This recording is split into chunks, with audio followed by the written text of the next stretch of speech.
पढ़ने वाले हैं घटना चक्र यूपीपीएससी पूर्वावलोकन के अंतर्गत बायोलॉजी से संबंधित सभी प्रश्नों को इस बुक में दिए गए अन्य टॉपिक से संबंधित वीडियो देखने के लिए आप हमारे चैनल की पेज में जाके वहां से बाकी की वीडियो देख सकते हैं। जीव विज्ञान के अंतर्गत ये सभी टॉपिक है जिनसे संबंधित प्रश्नों को आज इसमें हम कवर करने वाले हैं। तो चलिए हम वीडियो शुरू करते हैं।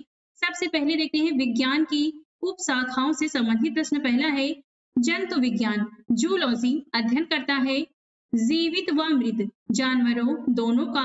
ऑप्शन यहाँ पर सी सही होगा। जंतु विज्ञान के अंतर्गत जीवित एवं मृत जानवरों का विस्तृत अध्ययन किया जाता है।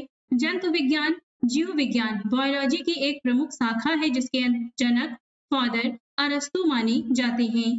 सूची 1 का सूची 2 से मिलान करना है, बताना है यहाँ पे कौन सा ऑप्शन सही है। तो यहाँ पर पक्षी संबंधित है ऑर्निथोलॉजी से, वंशागति संबंधित होगा इसमें, वंशागति संबंधित है इसमें जेनेटिक्स से, और पर्यावरण संबंधित है इकोलॉजी से, और जीवाश्म संबंधित है पैलियोबायोलॉजी से। इस प्रकार से ऑप्शन यहाँ पर सही मिलान होगा, ऑप्शन बी सही होगा।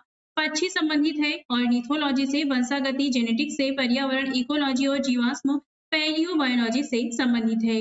निम्नलिखित में से कौन सा विषय जनसंख्या व मानव समुदायों के महत्वपूर्ण आंकड़ों के अध्ययन से संबंधित है। तो ये है जनांकिकी। ऑप्शन यहाँ पर सी सही होगा। जनांकिकी के अंतर्गत जनसंख्या एवं मानव समुदाय के समस्त निर्धारक तत्वों एवं आंकड़ों तथा उनके परिणामों का अध्ययन किया जाता है। इसके अंतर्गत जनसंख्या के आकार, क्षेत्रीय वितरण एवं बनावट, उसमें पाए जाने वाले परिवर्तन तथा परिवर्तन के उत्तरदायी कारणों जैसे जन्म दर, मृत्यु दर, क्षेत्रीय संचरण और सामाजिक गतिशीलता का अध्ययन किया जाता है। अर्थात इसके अंतर्गत जनसंख्या के गुणात्मक एवं परिणात्मक दोनों ही पक्षों का अध्ययन व विश्लेषण किया जाता है। एक तरफ खेती दी गई है, एक तरफ खेती के नामकरण है। इसका यहाँ पे मिलान करके बताना है कौन सा सही सुमेलित नहीं है। फूलों की खेती को कहते हैं फ्लोरिकल्चर, फसलों की खेती को एग्रोनॉमी, सब्जियों की खेती को हॉर्टिकल्चर नहीं कहते, फलों की खेती को पोमोलॉजी कहते हैं। यहाँ पे जो गलत होगा वो ऑप्शन सी सही होगा। इसमें बागवानी हॉर्टिकल्चर कृषि की एक विशेष पद्धति है। इसके तहत फलों की कृषि, पोमोलॉजी सब्जियों की कृषि तथा फूलों की कृषि आती है। प्रश्न में ए एवं डी के तहत फूलों की खेती एवं फलों की खेती के लिए क्रमशः फ्लोरिकल्चर एवं पोमोलॉजी नामकरण किया गया है, जो इसके लिए विशिष्ट शब्दावलियां हैं। विकल्प सी के अंतर्गत सब्जियों की खेती के लिए नामकरण हॉर्टिकल्चर किया गया है, जो इसकी बृहद श्रेणी की शब्दावली है। सब्जियों की खेती के लिए इसकी विशिष्ट शब्दावली ओलेरीकल्चर है। यदि सभी नामकरण विशिष्ट शब्दावली के रूप में ही सही माने जाए तो विकल्प सी सही सुमेलित नहीं होगा, क्योंकि यहाँ हॉर्टिकल्चर के स्थान पर ओलेरीकल्चर होना चाहिए। फसल एक बृहद शब्दावली है जिसके अंतर्गत सभी प्रकार की फसलें यथा खाद्यान्न, गैर खाद्यान्न, पशु आहार फसलें शामिल होंगी। फसलों की खेती के अंतर्गत फसल तथा इसके लिए प्रयुक्त मृदा भी शामिल होगी, अतः इसके लिए इसकी बृहद शब्दावली एग्रोनॉमी का नामकरण उचित है। तो यहाँ पर जो ऑप्शन सही होगा वो आंसर होगा इसमें सी। निम्नलिखित में से कौन सा सुमेलित नहीं है, बताना है। एपीकल्चर शहद की मक्खी से संबंधित है, सेरीकल्चर सिल्क वर्म से संबंधित है, पिसीकल्चर लाख कीड़े से नहीं बल्कि पिसीकल्चर मत्स्य पालन से संबंधित है, हॉर्टिकल्चर फूल से संबंधित है। यहाँ पर गलत ऑप्शन सी होगा। विटीकल्चर के द्वारा निम्नलिखित में से कौन एक उत्पादित होता है, तो ये है अंगूर। ऑप्शन यहाँ पर डी सही होगा। विटीकल्चर अंगूरों के उत्पादन एवं उनके अध्ययन से संबंधित विज्ञान की शाखा है। वर्मी कल्चर में प्रयुक्त वर्म होता है अर्थवर्म, ऑप्शन डी सही होगा। वर्मी कंपोस्ट को वर्मी कल्चर या केचुआ पालन भी कहते हैं। केचुओं के मल से तैयार खाद ही वर्मी कंपोस्ट कहलाती है। वृद्धावस्था एवं काल प्रभावन के विषय में ज्ञान प्राप्त करने की विधा को कहते हैं जेरोंटोलॉजी, ऑप्शन यहाँ पर भी सही होगा। जेरोंटोलॉजी वृद्धावस्था एवं काल प्रभावन के सामाजिक, मनोवैज्ञानिक तथा जैविक पहलुओं के अध्ययन की विद्या है। ऑन्कोलॉजी चिकित्सा विज्ञान की वह शाखा है जिसके अंतर्गत कैंसर से संबंधित ट्यूमर का अध्ययन किया जाता है। टेरोटोलॉजी शारीरिक विज्ञान में आने वाली असमानताओं का अध्ययन है। ऑर्निथोलॉजी जंतु विज्ञान की वह शाखा है जिसके तहत पक्षियों का अध्ययन किया जाता है। जीर्ण वृद्ध होने की प्रक्रिया के अध्ययन को कहते हैं जेरोंटोलॉजी। अस्थियों का अध्ययन विज्ञान की किस शाखा के अंतर्गत किया जाता है? ऑस्टियोलॉजी, ऑप्शन यहाँ पर ए सही होगा। ऑस्टियोलॉजी के अंतर्गत अस्थियों तथा हड्डियों का अध्ययन होता है। ओरोलॉजी के अंतर्गत पर्वतों का अध्ययन। सेरोलॉजी के अंतर्गत रुधिर सीरम का वैज्ञानिक अध्ययन होता है। और जियोलॉजी के तहत पृथ्वी की आंतरिक संरचना तथा उसमें पाए जाने वाले पदार्थों का अध्ययन किया जाता है। अब देखते हैं जैव विज्ञान से संबंधित प्रश्न। पहला है निम्नलिखित में से कौन सी गैस प्राचीन आदिम पृथ्वी के वायुमंडल से अनुपस्थित थी? तो ये थी ऑक्सीजन। ऑप्शन यहाँ पर सी सही होगा।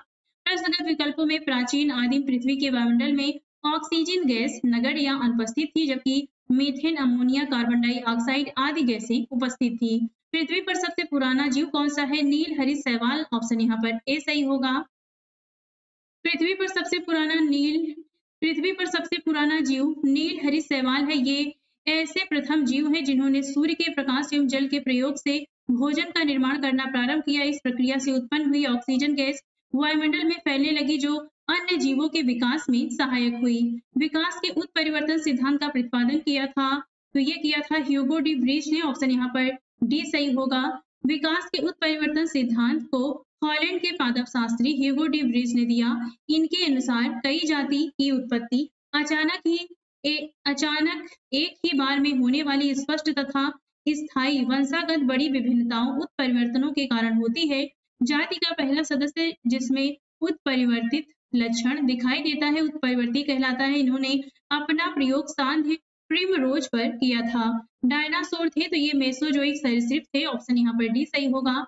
डायनासोर विशालकाय सरीसृप थे जो मध्यजीवी या मेसोजोइक महाकाय में थे। मध्यजीवी महाकल्प को 3 कल्पों ट्रायसिक कल्प, जुरैसिक कल्प तथा क्रिटेशियस कल्प में बांटा गया है। क्रिटेशियस में डायनासोर पुष्पी पादपों स्तनियों का विकास होता रहा, किंतु अंतिम चरण में उत्तरी महाद्वीपों के जुड़ने, गोंडवाना महाद्वीप के पृथक होने तथा पृथ्वी पर उल्का पिंडों के गिरने से डायनासोरों सहित लगभग 76% जातियों की व्यापक विलुप्ति हुई थी। डायनासोर रहे थे मेसोजोइक युग में। अब देखते हैं वर्गीकरण से संबंधित प्रश्न। पहला है, सूक्ष्म जीवाणु बैक्टीरिया को देखा जा सकता है कंपाउंड खुर्दबीन द्वारा। ऑप्शन यहाँ पर भी सही होगा। इसमें जीवाणु बैक्टीरिया अति सूक्ष्म एवं साधारण जीव है। इनकी लंबाई सामान्यतः 0.5 से 5 माइक्रोन तक होती है। कुछ जीवाणु 0.5 मिमी या अधिक लंबाई के भी होते हैं। अधिकांश सूक्ष्म जीवाणुओं को कंपाउंड खुर्दबीन द्वारा देखा जा सकता है। कथन करण है, जिसमें कथन है कुछ जीवाणु अपना भोजन संश्लेषित कर सकते हैं क्योंकि इन जीवाणुओं में हरा पदार्थ जो हरित लवक कहलाता है पाया जाता है। तो यहाँ पर ए सही है, परंतु आर गलत है। ऑप्शन यहाँ पर सी सही होगा। पोषण के आधार पर जीवाणु परपोषी तथा स्वपोषित होते हैं। स्वपोषित जीवाणु कार्बन डाइऑक्साइड तथा अकार्बनिक पदार्थों से अपना भोजन स्वयं बना लेते हैं। ये जीवाणु 2 प्रकार के प्रकाश संश्लेषी तथा रसायन संश्लेषी होते हैं। जीवाणुओं में हरित लवक का अभाव होता है। कुछ जीवाणुओं में पर्णहरित से मिलते जुलते रंग द्रव्य होते हैं, जिससे ये प्रकाश संश्लेषण की क्रिया करते हैं। सूक्ष्म जीवाणु बैक्टीरिया के बारे में कौन सा कथन सत्य है? तो ये जीवित व मृत की सीमा रेखा पर होते हैं। ये वनस्पति व जानवर की सीमा रेखा पर होते हैं। ये फूल देने वाली व फूल न देने वाली वनस्पति की सीमा रेखा पर होते हैं। उपर्युक्त में से कोई नहीं। ऑप्शन यहाँ पर डी सही होगा। जीवाणु बैक्टीरिया सबसे सरल अति सूक्ष्म एक कोशिकीय आद्य जीव है जिन्हें मोनेरा जगत में रखा गया है। जीवाणु हमारे लिए लाभदायक एवं हानिकारक दोनों प्रकार के होते हैं तथा इनका अध्ययन जीवाणु विज्ञान में किया जाता है। निम्न में से कौन एक मछली है? तो ये है समुद्री घोड़ा। ऑप्शन सी सही होगा। समुद्री घोड़ा सी हॉर्स या अश्वमीन हिप्पोकैम्पस कहते हैं इसे, जो कि एक वास्तविक अस्थिल मीन होती है, यानी बोनी फिश होती है। नेक्स्ट है, निम्न प्रजातियों में से कौन सी दांत वाली व्हेलों में विशालतम है? तो ये है स्पर्म व्हेल। ऑप्शन यहाँ पर सी सही होगा। स्पर्म व्हेल विशालतम दांत वाली व्हेल है। पूर्ण वयस्क नर स्पर्म व्हेल 50 से 55 फीट लंबी और 35 से 45 टन वजनी होती है। निम्नलिखित उड़ने वाली जीवों में से कौन सा पक्षी वर्ग में नहीं आता? तो यह है चमगादड़। ऑप्शन ए सही होगा। चमगादड़ आकाश में उड़ने वाला एक स्तनधारी प्राणी है जो पक्षी वर्ग में नहीं आता। ये पूर्ण रूप से निशाचर प्राणी है। यह एकमात्र ऐसा स्तनधारी जीव है जो उड़ सकता है। इसके अग्रबाहु पंख में परिवर्तित हो गए हैं, जो देखने में झिल्ली के समान लगते हैं। त्वचा की यह झिल्ली गर्दन से लेकर हाथ की अंगुलियों तथा शरीर के पार्श्व भाग से होती हुई पूंछ तक चली जाती है एवं पंख का निर्माण करती है। निम्नलिखित में से कौन सा स्तनधारी अंडे देता है? तो ये है एकीडना। ऑप्शन यहाँ पर डी सही होगा। एकीडना तथा प्लेटिपस ऐसे स्तनधारी है जो अंडे देते हैं। ऐसे स्तनधारी जो अंडे देते हैं इन्हें मोनोट्रेमिस कहते हैं। मानव सदृश लघु लघुतम कपि है तो ये है गिबन, ऑप्शन यहाँ पर ए सही होगा। कपि प्राणी जगत में होमिनोइडिया महापरिवार के सदस्य जानवर जातियों को कहा जाता है। इनकी दो मुख्य शाखाएं हैं, हीन कपि यह छोटे लघुतम आकार के कपि होते हैं जैसे गिबन, और दूसरा है महाकपि, यह बड़े आकार के मानवनुमा कपि होते हैं जैसे चिंपैंजी, गोरिल्ला, मनुष्य और ओरंग उटान। नीलगाय निम्नलिखित कुल में आती है तो ये हिरण में आती है, ऑप्शन यहाँ पर डी सही होगा। नीलगाय भारत में पाई जाने वाली विशालतम मृग प्रजाति है। मृग उन जंतुओं को कहा जाता है जिसमें स्थायी सींग होते हैं, अर्थात हिरणों के श्री भागों के समान नीलगाय के सींग हर साल गिरकर नए सिरे से नहीं उगते। निम्नलिखित में से किस जंतु में खुर नहीं पाए जाते तो ये है गीदड़, ऑप्शन यहाँ पर भी सही होगा। इसमें गीदड़ को छोड़कर शेष खुर वाले पशु हैं। गीदड़ कुत्ते के परिवार की एक प्रजाति है। सामान्य गीदड़ों का वैज्ञानिक नाम कैनिस ऑरियस है। गीदड़ों के पैर नाखून युक्त गद्दीदार होते हैं। ऑक्टोपस एक मृदु कवची मोलस्क है, ऑप्शन यहाँ पर डी सही होगा। ऑक्टोपस एक मृदु कवची जंतु है जिसे डेविल फिश के नाम से जानते हैं। यह एक सिफेलोपोड मोलस्क है जिसमें 8 मुखी भुजाएं पाई जाती हैं। इसके सिर में मुख तथा 2 बड़े नेत्र पाए जाते हैं। इसके अलावा इसकी भुजाओं पर 2 पंक्तियों में चूसक पाए जाते हैं। सबसे बड़ा अकशेरुकी है, यह है स्क्विड, ऑप्शन बी सही होगा। कोलोसल स्क्विड सबसे बड़ा अकशेरुकी है। यह अधिकतम 12 से 14 मीटर तक लंबा हो सकता है। निम्नलिखित में से कौन सा कीट नहीं है तो यह है मकड़ी, ऑप्शन यहाँ पर भी सही होगा। मकड़ी वर्ग एराइक्निडा तथा क्रम एरैनी का एक जंतु है जो कि उदर के पश्च भाग में स्थित ग्रंथियों के स्राव से जाला बनाती है। सभी मकड़ियां परभक्षी होती हैं। अन्य विकल्पों के जंतु कीट वर्ग के अंतर्गत आते हैं। इनमें 3 जोड़ी अर्थात 6 पाद पाए जाते हैं जो कि सभी कीटों का विशिष्ट गुण है। मकड़ी कीट वर्ग के अंतर्गत नहीं आती क्योंकि इसके 8 पद पाए जाते हैं। निम्नलिखित में से किस जीव का रक्त सफेद होता है तो यह है तिलचट्टा, ऑप्शन यहाँ पर भी सही होगा। कॉकरोच के रक्त द्वारा ऑक्सीजन का परिवहन नहीं किया जाता और इसका रंग भी लाल नहीं होता क्योंकि इसमें हीमोग्लोबिन उपस्थित नहीं होता। कॉकरोच के शरीर के प्रत्येक खंड में स्थित ट्यूब की एक प्रणाली के माध्यम से कोशिकाओं तक सीधे ऑक्सीजन पहुंचती है। इसका रक्त रंगहीन या सफेद रंग का होता है। मकड़ियों द्वारा उत्पादित रेशम कहलाता है गोसामर रेशम, ऑप्शन यहाँ पर भी सही होगा। रेशम प्रोटीन निर्मित फाइबर है। मधुमक्खियां, तितली, मकड़ियां इसका उत्पादन करती हैं। मकड़ियों द्वारा उत्पादित रेशम गोसामर रेशम कहा जाता है। रेशम के अन्य प्रकार हैं मलबरी रेशम, टसर रेशम, इरी रेशम, मूंगा रेशम। निम्नलिखित में से कौन कीटों से प्राप्त नहीं होता है तो मोती जो प्राप्त होते हैं ये है रेशम, लाख और शहद। मोती कीटों से प्राप्त नहीं होता। रेशम के कीट से रेशम की प्राप्ति होती है। रेशम का कीट शहतूत के पत्तों पर पनपता है।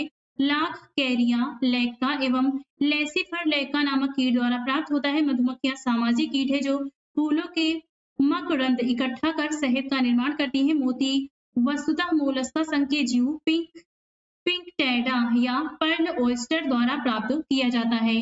मच्छरों के बारे में निम्नलिखित कथनों में से विचार करके बताना है कौन सा इसमें से सही है। केवल नर रक्त चूसते हैं, केवल मादा रक्त चूसती हैं, मादा पौधे का रस चूसती हैं। मादा की अपेक्षा नर के डैने बड़े होते हैं, नर की अपेक्षा मादा के डैने बड़े होते हैं। तो यहाँ पर केवल दूसरा और 5वां सही है। नर की अपेक्षा मादा के डैने बड़े होते हैं और केवल मादा ही रक्त चूसती है। तो यहाँ पर ऑप्शन डी सही होगा। केवल मादा मच्छर ही गर्म रुधिर वाले कशेरुकियों, पक्षियों एवं स्तनियों का रुधिर चूसती हैं और बाह्य परजीवी के रूप में होती हैं। नर मच्छर रुधिर नहीं चूसते, ये अपना पोषण फल फूलों के रस से करते हैं। कभी कभी मादाएं भी फल फूलों का रस चूसती हैं। मादा मच्छर के डैने सामान्यतः नर मच्छर से बड़े होते हैं। इस प्रकार विकल्प डी सही होगा। रेगिस्तान में आवास करने वाले जानवर कहलाते हैं मरुदभिद जानवर, ऑप्शन यहाँ पर ए सही होगा। जेरोकोल या मरुदभिद रेगिस्तान में रहने वाले अनुकूल किसी पशु के संदर्भ में प्रयुक्त किया जाने वाला सामान्य शब्द है। निम्नलिखित में से कौन सा जानवर बिना पानी पिए लंबी अवधि तक जीवित रह सकता है तो यह है कंगारू चूहा, ऑप्शन यहाँ पर डी सही होगा। कंगारू चूहा बिना पानी पिए सबसे लंबी अवधि तक जीवित रह सकता है, जिसके कारण यह प्रायः ठोस मूत्र उत्सर्जित करता है, जिसमें उसमें यह अनुकूलता उसके उत्सर्जन तंत्र वृक्क की विशेष संरचना व कार्य प्रणाली के कारण होती है। निम्नलिखित में से कौन सा जानवर ठोस मूत्र उत्सर्जित करता है? कंगारू चूहा। सांप के जहरीले विषदंत होते हैं जो रूपांतरित रूप हैं जंभिका दंत के। ऑप्शन यहाँ पर डी सही होगा। विषैले सांपों में ऊपरी जबड़े की मैक्सिली हड्डियों के 1 से 3 जोड़ी, प्रायः एक जोड़ी बड़े व पीछे की ओर मुड़े विषदंत तालु से मुखग्रासन गुहिका में उभरे रहते हैं। यह मैक्सिलरी दंत जंभिका दंत ऊपरी जबड़े में ही स्थित विष ग्रंथियों से संबद्ध होते हैं। निम्नलिखित में बताना है कौन सा सही सुमेलित नहीं है। ईस्ट किण्वन, कैसीन दुग्ध प्रोटीन, एलोरा आवृतबीजी पौधा है। घटपर्णी परजीवी आवृतबीजी नहीं होता, यहाँ पर जो डी है ये गलत होगा। घटपर्णी या नेपेंथीस का पौधा परजीवी नहीं बल्कि प्रकाश संश्लेषण की क्रिया द्वारा अपना भोजन बनाने में सक्षम होता है। यह प्रायः ऐसे स्थान पर उगता है जहाँ की मृदा में नाइट्रोजन की कमी होती है, जिसकी पूर्ति वह कीटों को पचाकर करता है। बाकी सभी सही हैं। निम्नलिखित में से बताना है कौन सा सही सुमेलित नहीं है।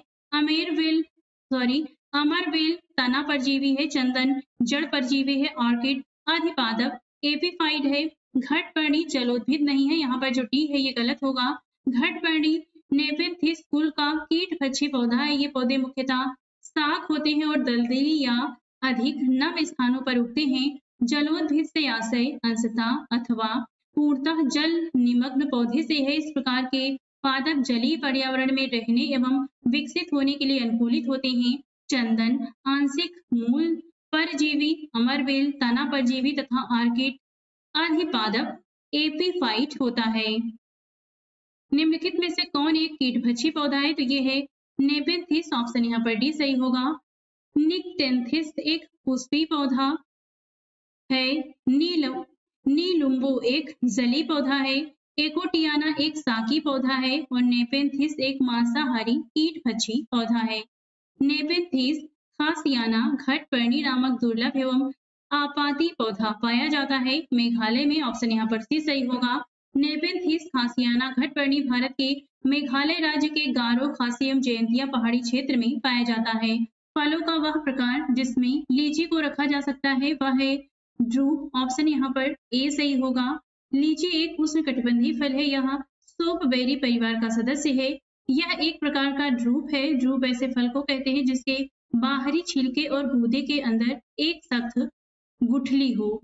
पौधे के कौन से भाग से हल्दी प्राप्त होती है? तना। ऑप्शन यहाँ पर डी सही होगा। पौधे के तने के भाग से हल्दी प्राप्त किया जाता है। हल्दी टर्मरिक के पौधे का खाने लायक हिस्सा प्रकंद है, जो कि एक अंतःभौमिक रूपांतरित तने का एक प्रकार है। हल्दी भूमिगत तने का उदाहरण है जिसे कहते हैं राइजोम। ऑप्शन डी सही होगा। वनस्पति विज्ञान में प्रकंद राइजोम से तात्पर्य अंतःभूमिक पौधे के तने से है, जो सामान्यतः भूमि के अंदर पाया जाता है। यह प्रायः अपनी जड़ों और गांठों द्वारा भूमि से बाहर निकलता है। अदरक, हल्दी इत्यादि प्रकंद के उदाहरण हैं। निम्न अधोभूमि उत्पादित सब्जियों में से कौन सी एक रूपांतरित जड़ है? तो यह है शकरकंद। ऑप्शन बी सही होगा। शकरकंद कॉन्वॉल्वुलेसी कुल का एक वर्षीय पौधा है, पर यह अनुकूल परिस्थितियों में बहुवर्षीय सा व्यवहार कर सकता है। यह एक सपुष्पक पौधा है। इसकी रूपांतरित जड़ की उत्पत्ति तने की पर्व संधियों से होती है, जो जमीन के अंदर प्रवेश कर फूल जाती है। तो यहाँ पर जो सही ऑप्शन होगा वो होगा बी। निम्नलिखित पादपों में से किसका संग्रह अंग तना नहीं है? तो ये है शकरकंद का। ऑप्शन डी सही होगा। गन्ना, आलू एवं अदरक तने का रूपांतरण है, अर्थात इनका संग्रह अंग तना है, जबकि शकरकंद का संग्रह अंग जड़ कुंभी रूप है। यह मूलांकुर से विकसित होता है। निम्न में से कौन सा तना है? तो ये है अदरक। ऑप्शन बी सही होगा। अदरक तने का रूपांतरण है, अर्थात इसका संग्रह अंग तना है, जबकि सलजम, गाजर एवं शकरकंद जड़ों की श्रेणी में आते हैं। नीचे यहाँ पर युग्म दिए गए हैं, बताना है कौन सा इसमें सही सुमेलित नहीं है। अदरक प्रकंद होता है। प्याज मांसल पर्ण है। नारियल भ्रूण पोष है। ये जो आलू है ये मूल नहीं है। आलू का खाने वाला भाग कंद रूपांतरित तना होता है, न कि मूल। बाकी सभी यहाँ पर सही हैं। आलू का खाने आलू का खाने आलू का कौन सा भाग खाने योग्य होता है? तो ये है तना। माइकोराजा माइकोराइजा एक सहजीवी संबंध है कवक और पौधे के मध्य। ऑप्शन सी सही होगा।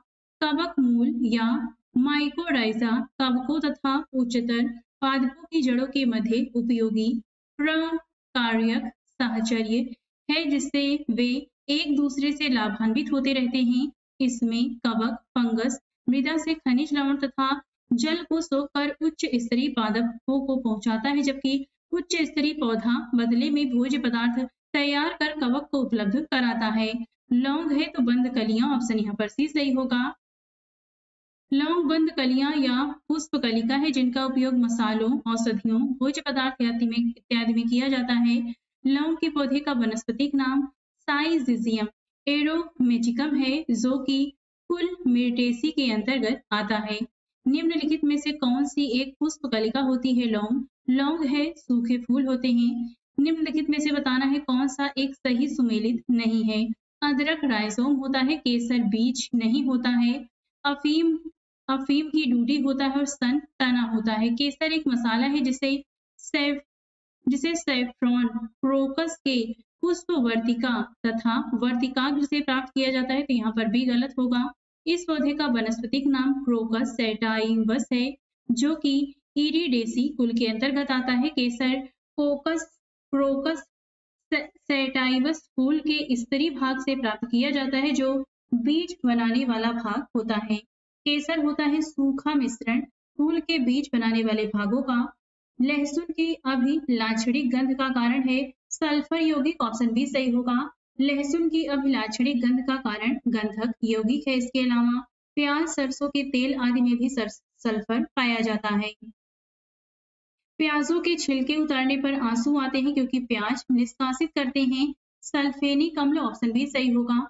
प्याज काटने पर सिंथेस नामक एंजाइम निष्कासित होता है। सिंथेस एंजाइम प्याज में उपस्थित सल्फॉक्साइड एमिनो अम्ल को सल्फेनिक अम्ल में परिवर्तित कर देता है। अस्थायी सल्फेनिक अम्ल अपने को पुनः व्यवस्थित कर सिन प्रोपेनेथियल एस ऑक्साइड का निर्माण करता है, जो आंख में आंसू उत्पन्न करता है। मिर्च की तीक्ष्णता का कारण है कैप्साइसिन की उपस्थिति। ऑप्शन यहाँ पर भी सही होगा। मिर्च की तीक्ष्ण या तीखा स्वाद एक क्रिस्टलीय पदार्थ कैप्साइसिन C88H27NO3 की उपस्थिति के कारण होता है। सहतूत फल है सोरोसिस। ऑप्शन यहाँ पर ए सही होगा। सहतूत का फल सोरोसिस कहलाता है। यह एक प्रकार का बहु या मिश्रित फल है। अनानास तथा कटहल के फल भी सोरोसिस कहलाते हैं। निम्न रेशों में से कौन पौधे के तने का उत्पाद नहीं है? सन, कपास, सन, पटसन और जूट होता है। ये जो कपास है ये नहीं होता। आंसर यहाँ पर डी होगा। सन, पटसन तथा जूट के तनों की रेटिंग से रेशा प्राप्त किया जाता है, जबकि कपास को फलों में स्थित बीज के बीजावरण से लगी रेशों से प्राप्त करते हैं, जो कि दो प्रकार के होते हैं। एक बड़ी जिसे लिंट रेशा तथा दूसरी छोटी जिसे फज रेशा कहते हैं। लिंट रेशे व्यापारिक तौर पर अधिक महत्वपूर्ण होते हैं, जबकि फज रेशे कम महत्वपूर्ण होते हैं। लेग हीमोग्लोबिन पाई जाती है लेग्यूम मूल ग्रंथियों में। ऑप्शन यहाँ पर सी सही होगा। लेग हीमोग्लोबिन लेग्यूमिनोसी या फेबेसी कुल के पौधे से, जैसे अल्फाल्फा, सोयाबीन आदि की मूल ग्रंथियों में पाई जाती है। निम्नलिखित में से कौन सा अनाज मानव निर्मित है? तो ये है ट्रिटिकेल। ऑप्शन सी सही होगा। ट्रिटिकेल मानव निर्मित अनाज या धान्य है, जो कि प्रकृति में नहीं पाया जाता। वैज्ञानिकों ने इस संकर पौधे को प्रयोगशाला में गेहूं ट्रिटिकम तथा राई सिकेल को परस्पर संकरण करा के तैयार किया है। इस संकरण में गेहूं के मादा तथा राई के नर भाग परागकण का उपयोग किया जाता है। इसको मुख्यतः पशुओं के चारे के लिए उगाया जाता है। इससे रोटी अच्छी नहीं बनती है। कथन कारण है, जिसमें कथन है मरुस्थलीय पौधे के जड़ तंत्र काफी लंबे होते हैं, क्योंकि मृदा का उच्च तापमान जड़ विकास को प्रोत्साहित करता है। यहाँ पर ए सही है, परंतु आर गलत है। ऑप्शन यहाँ पर सी सही होगा। मरसफली पौधे के अंतर्गत कैक्टस, मदार, घीक्वार इत्यादि पौधे आते हैं जो कि शुष्क वातावरण में अपना जीवन चक्र पूर्ण कर लेने की क्षमता रखते हैं। इन पौधों में जड़ तंत्र मृदा से जल की खोज के लिए काफी लंबे हो जाते हैं तथा इनके तने छोटे, रूपांतरित एवं कभी-कभी भूमिगत होते हैं। मरुस्थलीय पौधों की जड़ें लंबी होती हैं क्योंकि जड़ें पानी की तलाश में लंबी हो जाती हैं। मरुभूमि के पादप अधिकतर होते हैं। मांसल, ऑप्शन बी सही होगा। मरुभूमि में पाए जाने वाले पौधों के कुछ भाग जल को संचित रखने के लिए अधिक मांसल तथा स्थूल होते हैं। जल की अधिकतम मात्रा जिसकी पौधों की आवश्यकता होती है वह उसे अवशोषण निम्न के माध्यम से करते हैं, तो जड़ों के माध्यम से, ऑप्शन यहाँ पर डी सही होगा। पौधे अपनी जड़ों के बालों द्वारा भूमि से जल का अवशोषण करते हैं। जड़ों के बाल रूट हेयर्स एक प्रकार की पतली भित्ति वाली एक कोशिकीय संरचनाएं हैं जो जड़ों के बाहरी भाग एपिडर्मिस से निकली होती हैं। हाइड्रोफाइट कहते हैं एक जलीय पौधे को, ऑप्शन बी सही होगा। बहुत अधिक जल वाले स्थान पर पाए जाने वाले पौधे को हाइड्रोफाइट जलोद्भिद कहते हैं। इनमें बड़े-बड़े अंतरा कोशीय स्थान होते हैं जिनमें वायु भरी होती है जो कि पौधे के तैरने में सहायक होते हैं। इन पौधों में यांत्रिक ऊतक भी बहुत कम विकसित होते हैं या उनका पूर्ण अभाव होता है। निम्न में से किसका सही सुमेल नहीं है? स्वजीवी उत्पादक, मृतोपजीवी विभंधक, परोपजीवी उपभोक्ता होते हैं और तृणभक्षी ये गौण उपभोक्ता नहीं होते। ऑप्शन यहाँ पर जो डी है ये सही नहीं है। उत्पादक स्वजीवी होते हैं जो अपना भोजन स्वयं बना लेते हैं। उपभोक्ता परोपजीवी होते हैं अर्थात दूसरे जीवों से अपना भोज्य पदार्थ ग्रहण करते हैं। विबंधक मृतोपजीवी होते हैं जो अपना भोज्य पदार्थ मृत जीवों से ग्रहण करते हैं। तृणभक्षी गौण उपभोक्ता न होकर प्राथमिक उपभोक्ता होते हैं जो कि शाकाहारी होते हैं। जमी हुई सील के अंदर मछली जीवित रह सकती है क्योंकि तलों के निकट पानी नहीं जमता है। ऑप्शन यहाँ पर सी सही होगा। सर्दियों के मौसम में जब बाहरी तापमान जल के हिमांक बिंदु से कम हो जाता है तब झीलों तथा नदियां जम जाती हैं, परंतु इस दशा में झील या नदी की केवल ऊपरी परत ही जमती है। ऊपरी परत के नीचे जल अपने तरल रूप में ही विद्यमान होता है, इसलिए मछलियां तथा अन्य जलीय प्राणी जमी हुई झीलों में भी जीवित रह सकते हैं। सेब के फल में लाली का कारण है एंथोसाइनिन, ऑप्शन ए सही होगा। सेब के फल में लाली का कारण एंथोसाइनिन नामक वर्डी लवक है। लाल नारंगी रंग के वर्णक जैसे कैरोटीन गाजर में एवं लाइकोपिन टमाटर में तथा पीले रंग के वर्णक जैसे हल्दी में ज़ैंथोफिल एवं चुकंदर में विटरनिन होते हैं। किसके कारण टमाटर का रंग लाल होता है? लाइकोपिन के कारण। पपीते में पीले रंग का कारण है कैरिका ज़ैंथिन, ऑप्शन यहाँ पर सी सही होगा। पपीता का वनस्पतिक नाम कैरिका पपाया है। इसमें कैरोटीन प्रचुर मात्रा में पाया जाता है जो कि विटामिन ए का प्रीकर्सर होता है। इसमें उपस्थित पपैन एंजाइम प्रोटीन के पाचन में सहायक होता है। पपीते में उपस्थित कैरिका ज़ैंथिन वर्णक के कारण इसका रंग पीला होता है। खमीर एक उदाहरण है कवक का, ऑप्शन बी सही होगा। खमीर एक कोशिकी सूक्ष्म जीव है। यह शर्करा युक्त कार्बनिक पदार्थों में बहुतायत से पाया जाने वाला विशेष प्रकार का कवक है। रसेदार सब्जी में प्रयोग होने वाला मशरूम होता है कवक, ऑप्शन ए सही है।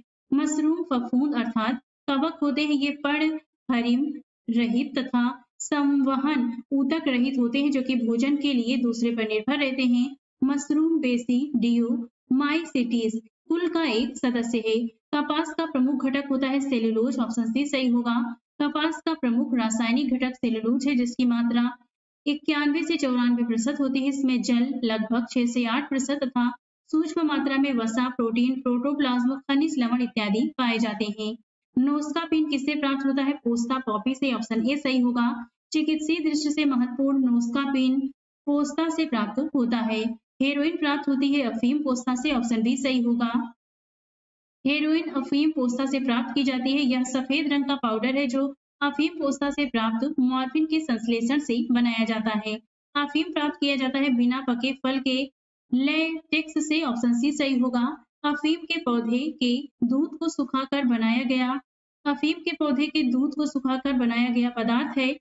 अफीम का दूध निकालने के लिए उसके कच्चे अपरिपक्व फल में एक चीरा लगाया जाता है जिससे इसका दूध निकलने लगता है जो निकलकर सूख जाता है। अफीम का मुख्य अवयव है मॉर्फिन, ऑप्शन ए सही होगा। पेपेवर सोमनीफेरम पैपेवरेसी कुल का प्रमुख पौधा है। इसके अपरिपक्व फल के दूधिये लेटेक्स से अफीम अर्थात ओपियम प्राप्त होती है। अफीम से अनेक एल्कलॉइड जैसे मॉर्फिन, कोडीन, पैपेवरीन आदि प्राप्त किए जाते हैं। अफीम में मुख्यतः मॉर्फियम नामक एल्कोलाइड पाया जाता है। अफीम अनेक औषधियों में शांतिकर के रूप में प्रयुक्त की जाती है। अफीम की लत हानिकारक होती है। अब देखते हैं कोशिका से संबंधित प्रश्न। पहला है पादप कोशिका जंतु कोशिका से किस प्रकार भिन्न होती है? कोशिका भित्ति से। ऑप्शन यहाँ पर भी सही होगा। पादप कोशिका जंतु कोशिका से भिन्न होती है क्योंकि इसकी कोशिका में बाह्य आवरण कोशिका भित्ति सेल वॉल कहलाता है, जो कि हरे पौधे में मुख्यतः सेलुलोज से निर्मित होता है। जंतु कोशिका में कोशिका भित्ति का अभाव होता है। इसके अलावा हरे पौधे की कोशिकाओं में हरित लवक पाया जाता है, जबकि जंतु कोशिकाओं में इसका अभाव होता है। निम्न में से किस कोशिकांग को कोशिका का पावर हाउस कहते हैं? माइटोकॉन्ड्रिया को। ऑप्शन यहाँ पर भी सही होगा। माइटोकॉन्ड्रिया जीवाणु एवं नीलहरित शैवाल को छोड़कर शेष सभी सजीव पादप एवं जंतु कोशिकाओं में पाए जाते हैं। श्वसन की क्रिया प्रत्येक जीवित कोशिका के कोशिका द्रव्य एवं माइटोकॉन्ड्रिया में संपन्न होती है। श्वसन संबंधित प्रारंभिक क्रियाएं कोशिका द्रव्य में होती हैं तथा शेष क्रियाएं माइटोकॉन्ड्रिया में होती है। चूंकि श्वसन क्रिया के अंतिम चरण में ही अधिकांश ऊर्जा उत्पन्न होती है, इसलिए माइटोकॉन्ड्रिया को कोशिका का श्वसनांग या पावर हाउस कहा जाता है। प्लाज्मा झिल्ली बनी होती है प्रोटीन से और लिपिड से, दोनों से। ऑप्शन यहाँ पर डी सही होगा। प्लाज्मा झिल्ली या कोशिका झिल्ली एक अर्धपारगम्य सजीव झिल्ली है जो प्रत्येक सजीव कोशिका के जीव द्रव्य को घेर कर रखती है। रॉबर्टसन द्वारा प्रस्तुत अवधारणा के अनुसार कोशिका झिल्ली की बाहरी एवं भीतरी परतें प्रोटीन द्वारा तथा मध्य वाली परत का निर्माण लिपिड द्वारा होता है। वर्तमान में कोशिका झिल्ली की संरचना से संबंधित सिंगर एवं निकोलसन 1972 द्वारा